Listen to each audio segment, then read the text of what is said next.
Urea की कमी जो कहते हैं ना, नत्रजन की कमी है, यूरिया देते हैं अपन, तो वो नत्रजन सप्लाई करता है। और वो जो जीवाणु है बारीक, वो हवा से नत्रजन लेके उन गांठों में प्रतिस्थापित करता रहता है, डालता रहता है, और वो पौधे जो बढ़ रहे हैं वो उसका इस्तेमाल करते रहते हैं। तो ये एक चीज होती है, इसको बोलते हैं कि सहजीवी, यानी एक दूसरे के साथ इस तरह से काम करना कि वो उसको भोजन दे रहा है, आश्रय दे रहा है, वो उसको नत्रजन दे रहा है। अपन कहते हैं भाई किराएदार है, किराया दे रहा है और वो आराम से घर की सुविधा ले रहा है। ऐसे ये सहजीवी इसमें जमीन में एक दूसरे तरीके के जीव होते हैं कि वो उनका पौधों से कोई ताल्लुकात नहीं होता और वो स्वतंत्र जीव होते हैं, बारीक। वो मिट्टी में रहते हैं, वो क्या करते हैं, वो भी अपने नत्रजन लेके अपने शरीर में डालते हैं, और वो उनका जो जीवन चक्र है वो बहुत छोटा होता है, लाइफ साइकिल बहुत छोटी होती है, 5-7 दिन, और वो सड़के और नत्रजन पौधों को मिल जाती है और वो अपना इस्तेमाल कर लेते हैं। तो यहाँ मैं इसलिए कह रहा चाहूँ कि ये जो आगे जो जितनी भी दलहनी फसलें उसके लिए राइजोबियम कल्चर, नाम सुना होगा आपने, राइजोबिया है ना, राइजोबियम कल्चर। और जो दलहनी फसलें हैं जिसमें जैसे अनाज वाली है या तिलहन वाली फसलें हैं, उसके लिए जो है जो दाल वाली फसलों से अलग, इसको एजोडोबैक्टर या एजोस्पिरिलम नाम के कल्चर से जानते हैं, ठीक है ना। इसी के साथ साथ एक तीसरा कल्चर होता है जिसको PSB के नाम से जानते हैं, फॉस्फोरस सोल्युबलाइजिंग बैक्टीरिया। क्या होता है कि जो हम DAP अपन जानते हैं 1500 रुपये का कितना हो रहा है, 1500 हो रहा है, 1350।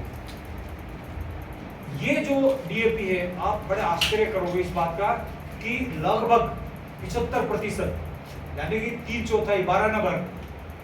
जो आप खाद डाल रहे हो उसका 12 मिट्टी के कणों में ही चिपक कर रह जाता है, और मात्र 20 से 25% वो जो पौधे उग रहे हैं उस फसल के, उनको प्राप्त होता है। अब प्रश्न ये उठता है कि जब 12 या 75% DAP या फॉस्फोरस पड़ा हुआ है भूमि में, उसका क्या हो। आपने कभी देखा होगा किसी समाज के एक ही जाति के जब बहुत बाहुल्य हो जाता है ना, तो वहां वो उपद्रव करने लग जाते हैं, दादागिरी करने लग जाते हैं, देखा होगा। यही चीज प्रकृति में भी है, जब फॉस्फोरस की मात्रा बहुत ज्यादा हो जाती है मिट्टी में, तो वो दादागिरी करने क्या लग जाता है कि जैसे आपने जिंक डाली, उस जिंक को भी पकड़ के बैठ जाएगा। जिंक जमीन में है, अपन टेस्ट कराएंगे तो पर्याप्त मात्रा में जिंक है,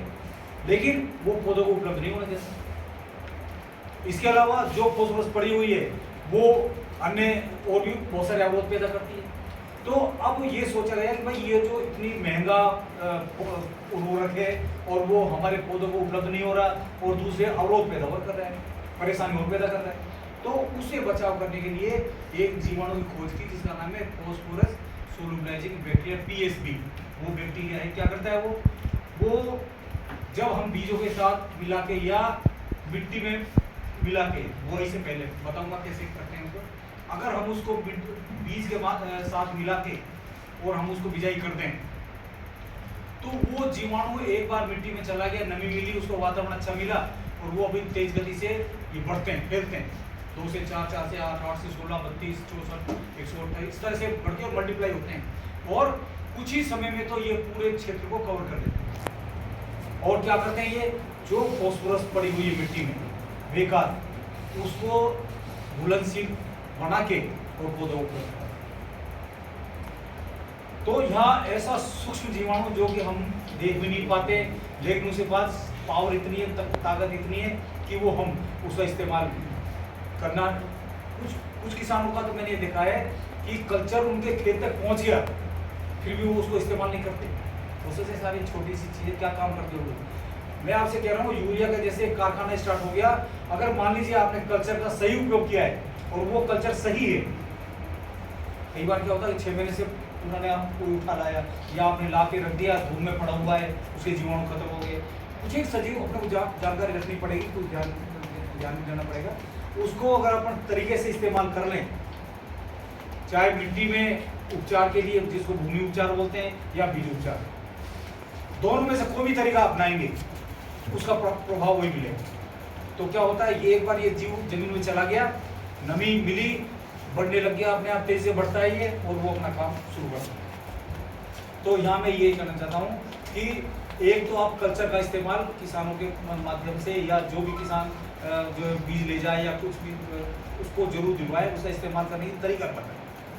एक तो ये महत्वपूर्ण चीज है। दूसरी बात जो मैं आपसे करना चाह रहा था कि साहब जो है मिट्टी का नमूना, अधिकांश हमारे भारत सरकार ने, राज्य सरकार ने इतनी चल और अचल जो ये प्रयोगशाला है तो चला दी, लेकिन आज भी हमें ये जानकारी मिली है कि साहब जो है मिट्टी का नमूना ही गलत तरीके से लिया जाता है। देखिए, जिसके लिए सारी प्रक्रिया की जा रही है, अगर मान लो वो सैंपल ही गलत हो गया तो निश्चित रूप से उसके परिणाम गलत आएंगे, और गलत परिणाम आ गया, जैसे मान लो मैं आपके घर पे गया जानकारी लेने आपके परिवार की कि भाई आपका मुखिया कौन है, कितने बच्चे हैं, क्या क्या चीज़ है, अगर आपने सारी गलती बता दी, भाई मेरे पास में तो भर लिया, आपने कहा साहब आपने बताई, सरदार जी ने बताया मुझे ये सारी चीज़ें, मैंने लिख ली, और वो डेटा कलेक्ट करके गवर्नमेंट को भेज दिया। जो डेटा गया उसके आधार पे बहुत सारी योजनाएं तैयार होती है। अगर मान लो अपन ने सूचनाएं गलत दे दी, मिट्टी का नमूने गलत लिया, और अपन उसकी जो तथ्य अपन जानना चाह रहे थे वो ना अपने पास नहीं आया इंफॉर्मेशन, और अपन ने गलत तरीके से इस्तेमाल करते रहे और अपनी जो है जमीन भी खराब कर दी, और जो फसल होने वाली थी उसका भी लाभ नहीं मिला, और पैसे तो खर्च हो ही। तो ऐसी स्थिति में मिट्टी का नमूना कैसे लें, कैसे जांच करें और कैसे उसका उपयोग करें, वो महत्वपूर्ण बात है। ये आप जब तक व्यवहारिक रूप से नहीं जानेंगे गलत करेंगे। तो इसके लिए मैं आपको सबसे तरीका अच्छा बताऊं कि जितनी भी आप अनाज, दलहन और तिलहन यानी कि जितनी भी एग्रोनॉमिकल क्रॉप्स हैं उसकी अधिकांश जड़ों की गहराई 1 बिलान यानी कि 6 से 8 से और 12 इंच से ज़्यादा नहीं,